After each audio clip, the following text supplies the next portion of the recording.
Ragazzi, innanzitutto non fatevi distrarre da questa elica di un superleggero, una lunga storia che un giorno vi racconterò.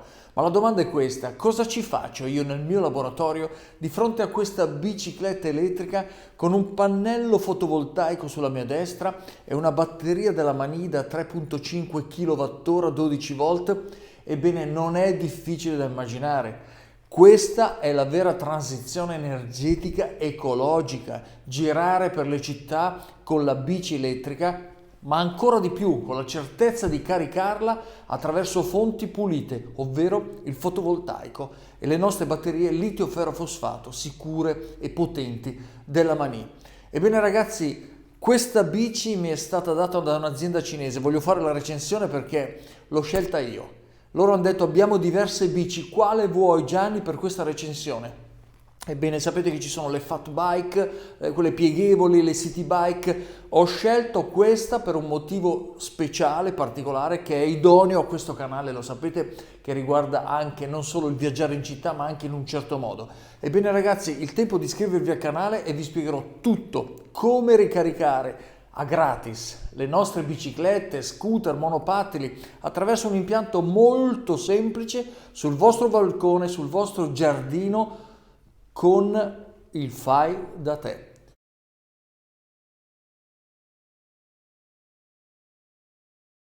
Partiamo ragazzi in quarta con questo video e partiamo proprio dalle questioni, due questioni che riguardano la sicurezza.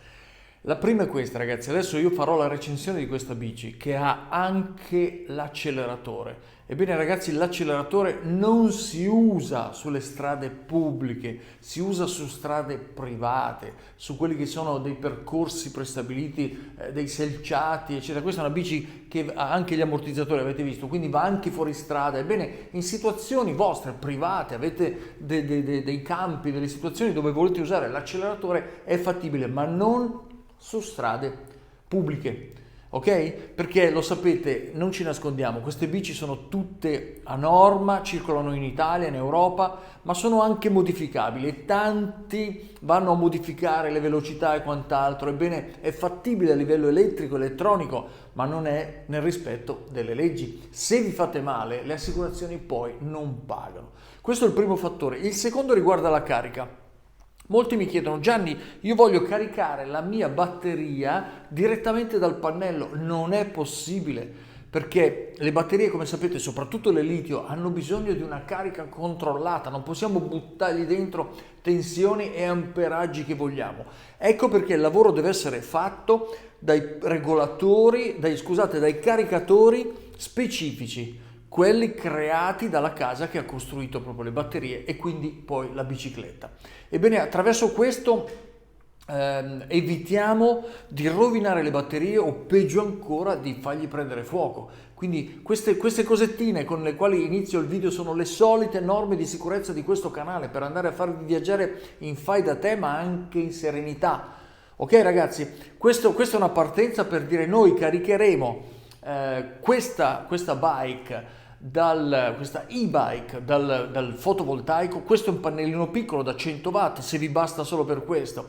Se invece volete alimentare già anche una fettina di casa, ecco che ho tirato fuori la batteria da 3,5 kWh della Mani, perché con questa facciamo già un impianto 12 volt significativo per casa, ovviamente per le cose fondamentali. Ebbene, tutto questo in questo canale. Andiamo avanti ragazzi e io direi di partire proprio dalla recensione di questa bici e vi spiego come mai l'ho scelto nella transizione energetica e anche per una questione personale legata al canale. Buona visione. Innanzitutto ragazzi, non confondiamo assolutamente la e-bike con la bicicletta classica, normale. Molti di voi sanno che sono appassionato di bicicletta e chi non lo è, a tutti piace andare in bicicletta. Ebbene, io una volta all'anno, quest'anno ho saltato, ma io faccio il giro della Puglia, di tutto il Salento, partendo da Lecce, ok? Quindi con la bici classica mia da corsa, 7 kg, tutto carbonio e alluminio.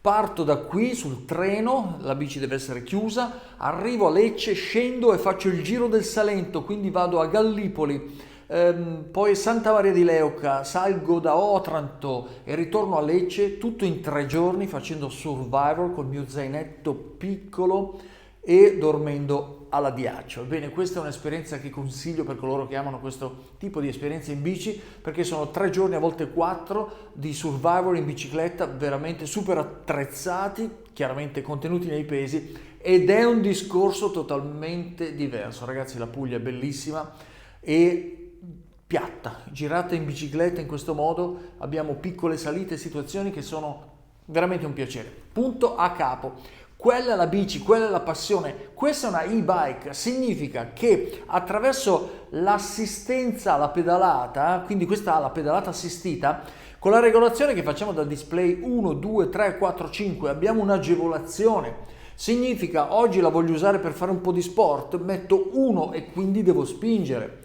Oggi devo andare al lavoro, metto 5, e va avanti da sola, quasi da sola. Ok? Quindi sono 2 cose completamente diverse. Ecco che questa la considero ideale proprio nella transizione per andare a lavorare, a fare la spesa, a farci il giro il sabato, la domenica, in una maniera un po' più lavorativa che non sportiva. Ecco, questo volevo dire. Non è una bici sportiva, ha un suo peso, una sua situazione, ed è una bici che considero un accessorio da viaggio, cioè con questa si viaggia. Ragazzi, la bici che ho scelto, l'ho scelta perché sul canale, lo sapete, questo canale si va a delineare anche nel survival, nel viaggio, nella mission, e quindi non volevo una bici che fosse una pura city bike o addirittura una pieghevole, eccetera, cose che non mi piacciono particolarmente, tranne se non c'è una meta specifica. Con questa, ragazzi, abbiamo un'autonomia fino a 100 km, cioè possiamo fare 100 km. Ovviamente se mettiamo pedalata assistita 5 e non pedaliamo mai, cioè è ovvio che durerà meno. Se abbiamo sempre salite durerà meno, ma la sua autonomia massima dichiarata dai test dell'azienda è 100 km.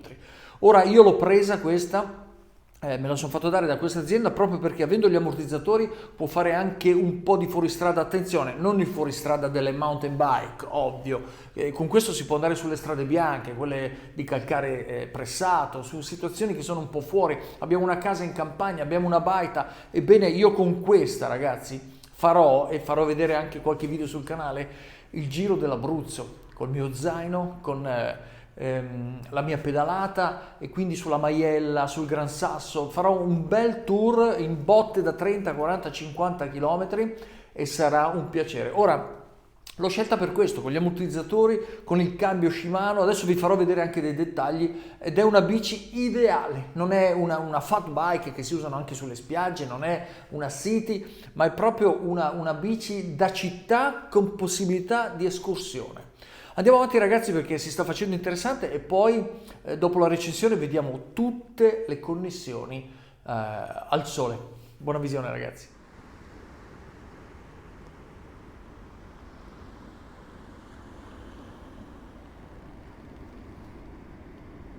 Ebbene, ragazzi, facciamo la recensione di questa bicicletta, ovviamente nel suggestivo mare d'Abruzzo. Innanzitutto, come dicevo prima nello studio, marca, questa è una batteria Veio da 13 ampere ora ed è una capienza, diciamo, superiore a quelle che sono le capienze medie, che di solito sono intorno ai 10 ampere ora. Ragazzi, qui c'è il cambio Shimano, lo vedete a manubrio. Questo è l'acceleratore di cui vi parlavo, e questo è il monitor di controllo. Non ve lo spiego perché è classico. Qui abbiamo l'aumento della pedalata assistita da 1, 2, 3, 4 e 5, e poi qua ci sono tutti i dati che vengono identificati sulla velocità, il residuo batteria qua in alto, vedete, 96%. Un bel monitorino, bello luminoso anche di giorno. Ragazzi, vediamo che la pipa è professionale, cioè proprio in alluminio, regolabile in altezza, sembra quasi quella di una bici da corsa. Gli ammortizzatori, questo è il motivo per cui l'ho scelta anche, cioè con questa possiamo anche andare su strade un po' più impegnative, e soprattutto perché questo modello ha anche i pneumatici rinforzati, cioè non abbiamo quel terrore di bucare quando andiamo in giro. Ok? Una bici veramente bella, ragazzi. Sullo Shimano ovviamente ci sono 7 cambi posteriori, eccoli qua, 7 posteriori, e sulle e-bike sapete che di solito c'è uno anteriore. Sella molto molto confortevole, morbida, ragazzi, morbida giusta, non è eccessivamente riposante. Il portapacchi, e questo quando si fanno dei viaggi come quelli che farò io in Abruzzo è molto utile, perché qua possiamo posizionare quella che può essere la nostra tenda piuttosto che alcuni accessori da viaggio. Ragazzi, ho girato la bici per farvi vedere da questo lato. Ci sono i freni a disco. Ovviamente lo sapete, quando una bici è nuova i freni a disco vanno rodati, quindi dovrete fare qualche chilometro con discrezione e facendo attenzione alle frenate. Comunque frena già benissimo così. Questo è un dato tecnico che comunque voglio darvi. Un'altra cosa interessante di questa bici, ragazzi, è che tutto il telaio è in alluminio saldato e rinforzato, vedete anche qua nell'innesto, cioè fatta veramente bene e tutta regolabile, ragazzi. Una cosa importante degli ammortizzatori è che sono regolabili in durezza attraverso questa prima vite. Qui si regola la durezza degli ammortizzatori. Invece dall'altro lato abbiamo il lock, cioè possiamo bloccare l'ammortizzatore in modo da farlo diventare bicicletta rigida oppure liberarlo. Questa è una cosa che mi piace, perché fa diventare la bicicletta soggetta agli ammortizzatori oppure no, quindi diventa una classica bicicletta rigida, soprattutto per le città. Il motore, ragazzi, è nel mozzo posteriore, è un classico motore per biciclette elettriche. Vi ricordo che questa bicicletta fa su percorso cittadino, deve fare massimo 25 km/h. Per quanto riguarda lo Shimano, avete qui la leva del cambio, vedete? Sono i 7 cambi che avete visto sulla ruota posteriore, e qui abbiamo la movimentazione, ovvero con questo c'è la discesa, con questo c'è la salita dei cambi, vedete? Chiaramente questo non va fatto a bicicletta ferma, se no obblighiamo la catena a muoversi sui cambi. Ovviamente, ragazzi, premendo il più e tenendolo premuto si accenderà la luce davanti e dietro. Questo non dovrei neanche dirvelo, ma ovviamente è un accessorio che c'è, vedete in alto a sinistra, e quindi ve lo descrivo. Bene, ragazzi, questa era la recensione della bicicletta e non poteva esserci ambiente migliore di questo in Abruzzo, col mare alle mie spalle, dove si sente anche il fragore. Bene, ragazzi, adesso torniamo in studio perché vediamo nei dettagli come connetterla all'impianto fotovoltaico da balcone che vi ho fatto vedere in precedenza e caricarla a gratis e salvando il pianeta con piccoli gesti quotidiani. Buona visione! Ed eccoci qua, ragazzi, dopo la bella passeggiata, biciclettata sulla spiaggia, la recensione di questa bella bicicletta, bella. E adesso passiamo alla fase tecnica, cioè come la ricarichiamo. Allora, l'impianto che ho pensato per voi è questo, lo vedete tutto qui. Ragazzi, non è un impianto difficile, è un impianto che va bene ovviamente non solo per la bicicletta, ragazzi. Qua abbiamo una batteria molto capiente, abbiamo un inverter da 1000 watt, abbiamo un e-Power. Allora, l'impianto che vi sto facendo vedere è molto personalizzabile. Potete fare quello che volete, lo montate sul balcone, ve lo portate in camper, ve lo portate in macchina, ve lo portate nella baita, cioè ovunque voi abbiate bisogno di corrente e non troppa corrente, questo è l'impianto ideale. Ora, partiamo dalle batterie della Mani. Queste sono 12 volt, 3.5 kWh, è tanta roba. Facciamo andare una baita, facciamo andare un camper in maniera significativa. Chiaramente tutto è sempre commisurato a quelle che sono le produzioni rispetto ai consumi. Questo è un calcolo che dovete sempre fare. Ora, è proprio di produzione che bisogna parlare quando parliamo di una batteria come questa. Per contenere 3.5 kWh dovete produrre. Quanti pannelli ci vogliono? Uno da 100 watt come questo qua dietro? Con uno da 100 watt fate in una giornata estiva 500-600 watt massimi, ecco che non lo caricate più. Se però vi serve solo per sistemare l'antifurto e 2 luci a LED, allora sì, perché in una settimana lo caricate mentre voi consumate pochissimo. Ecco, questo è quello che volevo dirvi rispetto alla produzione e all'assorbimento. Ora, una cosa molto importante è quindi quanti pannelli mettere. Quello che consiglio io, l'avete visto con i pannelli nuovi della Mani, che sono importanti, piuttosto che quelli usati di Davide, avete visto la recensione sulla playlist di Questi mi fido, ebbene con questi pannelli dovete creare una condizione tale che tenga presente della produzione invernale per 3 e della produzione estiva per 5. Che cos'è questo parametro? È esattamente il parametro che va considerato nel peggior giorno dell'anno, che sta arrivando il 21 dicembre, parlando di sole, ed è il miglior giorno dell'anno, che è il 21 giugno. In questi 2 solstizi, l'invernale e l'estivo, c'è praticamente la minima produzione e la massima produzione. Quindi i pannelli fotovoltaici che avete, ovvero i watt totali che essi produrranno teoricamente, vanno moltiplicati per 3 il 21 dicembre e per 5 il 21 giugno. A questo punto avete la massima produzione solare se avete una giornata di cielo azzurro e con l'angolazione precisa per il vostro per il posto dove abitate, ovvero nel centro Italia 35 gradi. Questo significa, se parliamo di pannelli di Davide usati, ne serviranno per riempire questa batteria almeno 4, 6, 8, affinché con questi stesi in giardino o sul balcone, questi 4 sul balcone, voi possiate riempirla. Ora, cosa fate di tutta la corrente che entra? Lo decidete voi. Se avete deciso di alimentare solo i vostri mezzi elettrici come biciclette, scooter, ebbene la cosa è molto facile.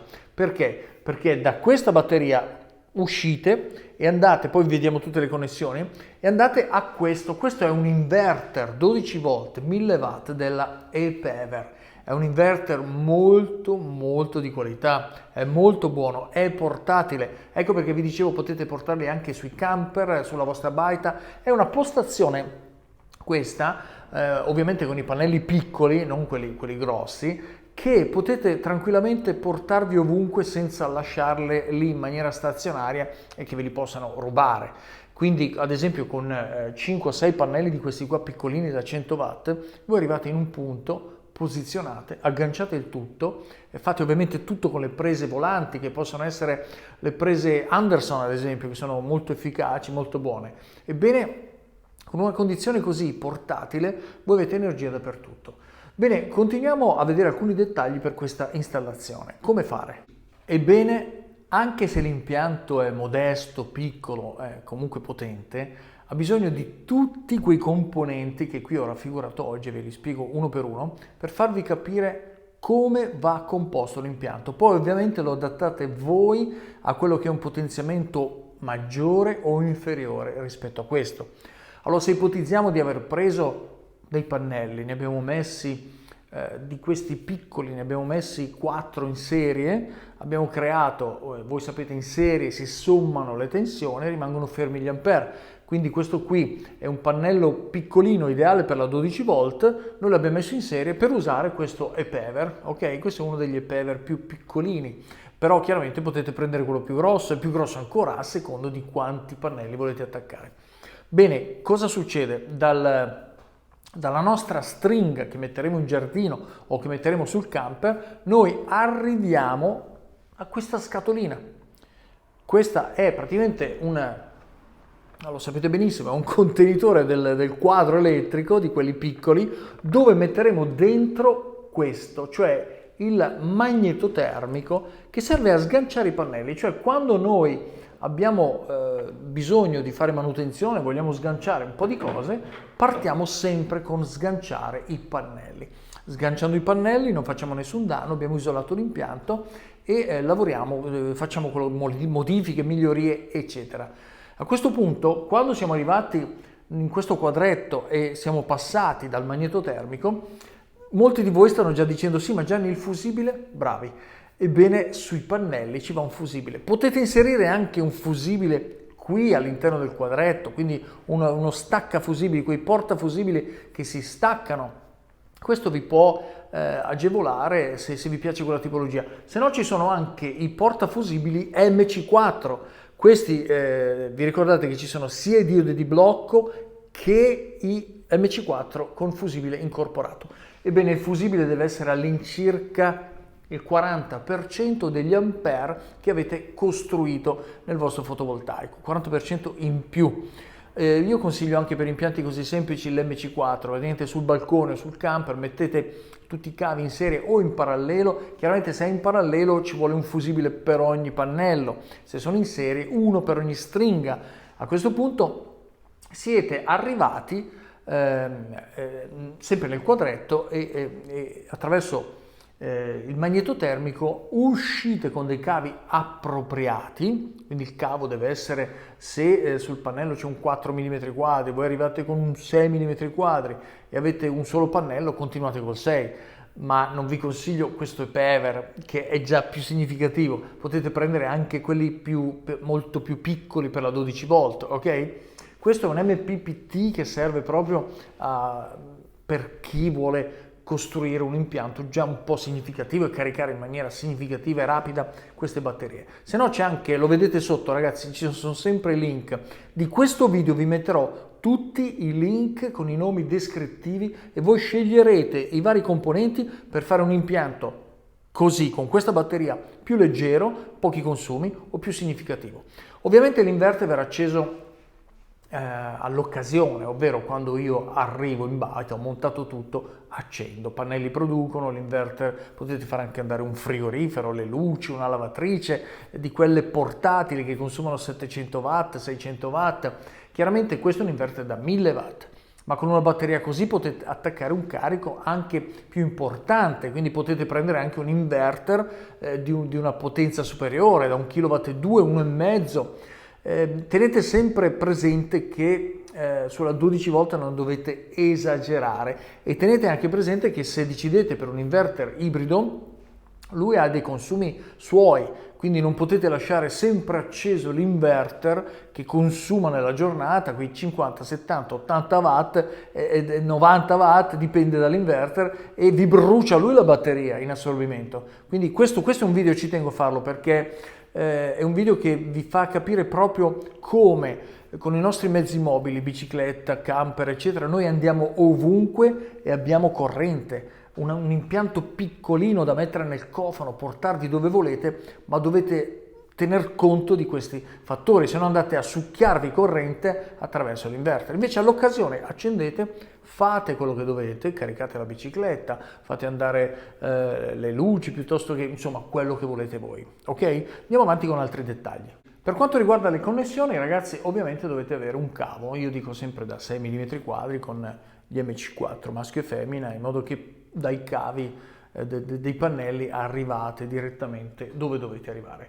E poi ragazzi, questa batteria con i nuovi BMS ha il suo interruttore spegni e accendi, quindi è una cosa molto semplice. Alcuni di voi però giustamente prediligono anche lo staccabatterie. Ebbene, uno staccabatterie sul cavo positivo serve, diciamo, a staccare tutto, qualsiasi cosa succeda, o ha aperto il circuito. Questo caricabatterie l'ho presentato nella 48 volt, è buono, non è tra i migliori, non è tra i professionali, questo costa intorno ai 15 euro, non è come un magneto termico della chissà quale marca che costa anche 200 euro, 300 euro. Ora, come lo roviniamo questo? Intanto se stacchiamo un carico, ovvero un impianto, mentre lui sta trasportando, lì si crea una scintillazione. Se noi abbiamo chiuso il circuito e sta funzionando e poi mentre funziona tutto vogliamo fare dei test, delle prove o un'emergenza o quant'altro e noi togliamo, bene, questo procurerà una scintillazione che nel tempo 2, 3, 5, 7 volte ha già creato la carbonizzazione dei contatti dello staccabatterie. A questo punto, quando richiuderemo il circuito, non avremo più la conduzione elettrica di prima, perché avremo uno strato di isolante fatto di questo residuo carbonioso. Ecco perché bisogna sempre staccare lo staccabatterie quando si è spento tutto l'impianto, ovvero uscendo dall'inverter abbiamo tolto i carichi attraverso il magnetotermico, dopodiché abbiamo staccato i pannelli perché passano anche i pannelli, l'energia dei pannelli passa dallo stesso stacca batterie perché c'è barra equipotenziale che congiunge proprio la batteria a inverter e pannelli. L'uno entra, l'altro esce. Ok? Questa è un'accortezza. Perché? Perché su un impianto così semplice questo va bene. Con un inverter da 1000 watt questo va benissimo. Ok? Che cavi usare da qui all'inverter? Io direi un 35, ma vista la poca differenza possiamo fare anche un 50 mm quadri. È un pezzo di cavo che ci trasportiamo ovunque, può andare bene se cambiamo idea e sostituiamo l'inverter, meglio stare sul 50 mm quadri. Tenete presente che quando superiamo il 1,8 kW sulla 12 volt dobbiamo già andare a 90 mm quadri, 95 e poi si passa ai 100 e oltre, quindi stiamo schisci, si dice in Brianza, perché sennò i cavi devono ingrossare. Questa è la 12 volt, questa quando fa uscire potenza ha bisogno di cavi. Detto questo, ragazzi, vi ho raffigurato quello che è tutto l'impianto. Adesso c'è anche uno schema che ho fatto, aggiungerò dei dettagli descrittivi, uno schema molto semplice e ripeto, dovete modificarlo voi in funzione del vostro impianto specifico che farete, più potente o meno potente.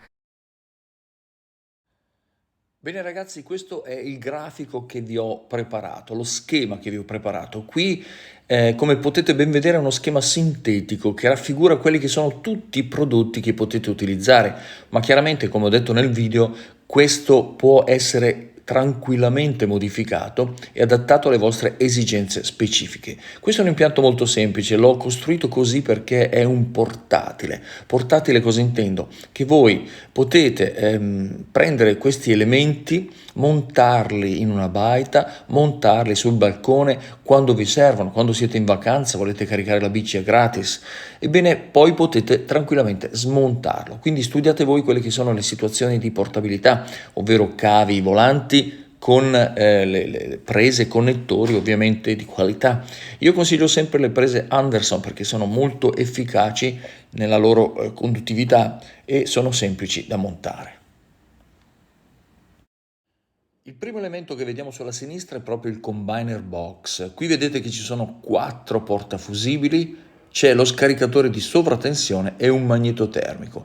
Ebbene, quale scegliere, come combinarlo? Questo è in funzione dei pannelli. Se avete una sola stringa come in questo disegno, non servono 4 fusibili, ne serve uno.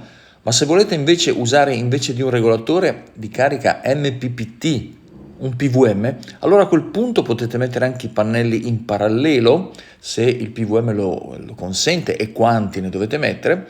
A questo punto mettete un fusibile per ogni pannello.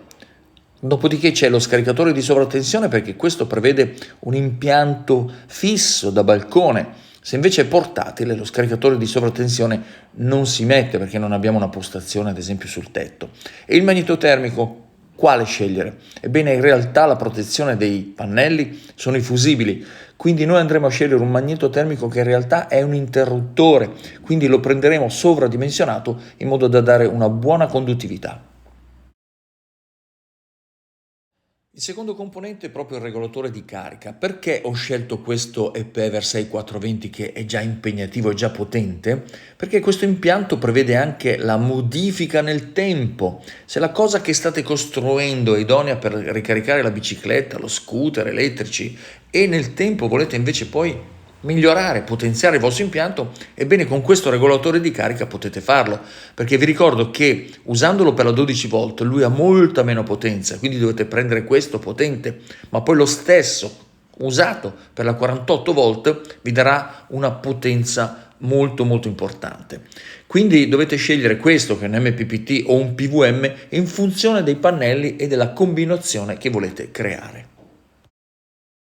Questa è la batteria della Mani, questa è una 12 volt, abbiamo all'interno più di 3,5 kWh, è una batteria molto efficace, molto potente, le celle sono ovviamente indubbiamente di grado A, è fatta in un case metallico con 2 maniglie, molto trasportabile, molto bella. Oramai conoscete l'azienda e conoscete la serietà. Sotto ovviamente ci sono tutti i link di questi prodotti di questo video. Ora ragazzi, è importante la batteria, sono importanti le connessioni, quindi qua mi raccomando cavi, soprattutto se fate trasportabilità, mettete connessioni certe, cavi importanti, perché anche sulla 12 volt, come per i regolatori di carica, le batterie ragionano allo stesso modo, cioè hanno bisogno di cavi di una certa dimensione, quindi minimo 50 mm quadri. L'ultimo componente è esattamente l'inverter. Qua potete sbizzarrirvi come volete.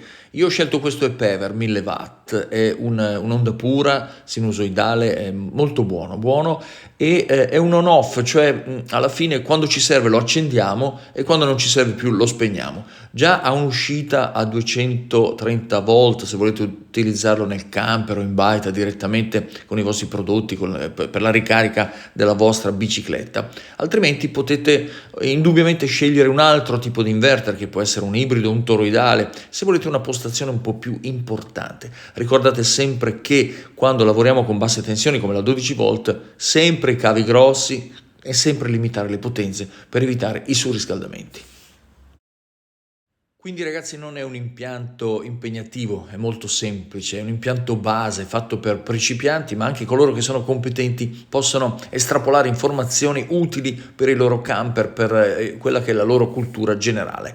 Ebbene qui abbiamo praticamente tutti i componenti, li avete visti, scegliete voi e combinateli in maniera logica. Vedete che ho messo anche la terra sullo scaricatore di sovratensione nel caso che l'impianto sia invece fisso a casa. L'inverter, attenzione, tutti gli ibridi hanno un assorbimento, anche i toroidali inferiore, ma è sempre un assorbimento, quindi lasciare acceso costantemente questo impianto dovete curare se poi la batteria va a zero e vi sganciando tutto. Quindi per sapere protezione e quant'altro guardate tutti i video specifici del combiner box, dei regolatori di carica, delle batterie e degli inverter, in modo da acquisire quella che è la conoscenza globale della materia.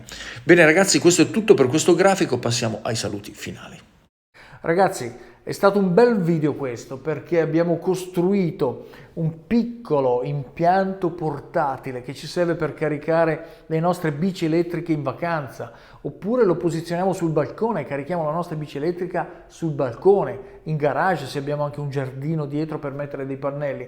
Insomma, questa versatilità fa sì che nella transizione energetica ecologica noi usiamo corrente veramente pulita per la nostra bicicletta che utilizziamo tutti i giorni e sembra poco, ma 13 ampere di batteria utilizzato costantemente ha un suo consumo e diventa anche un guadagno sulla nostra bolletta. Grazie ragazzi, spero la bicicletta vi sia piaciuta. Tutti i link di questo video, dalla bicicletta alle batterie, all'inverter, ai pannelli e quant'altro, sono tutti sotto al video, nella descrizione. Andate sotto dove c'è scritto, di solito c'è scritto la voce altro, cliccate lì e vedete i link di questo video, oltre a tutti gli altri che metto per comodità. Grazie ancora, se è vostro piacere ragazzi iscrivetevi al canale e ci vediamo al prossimo video. Buona serata.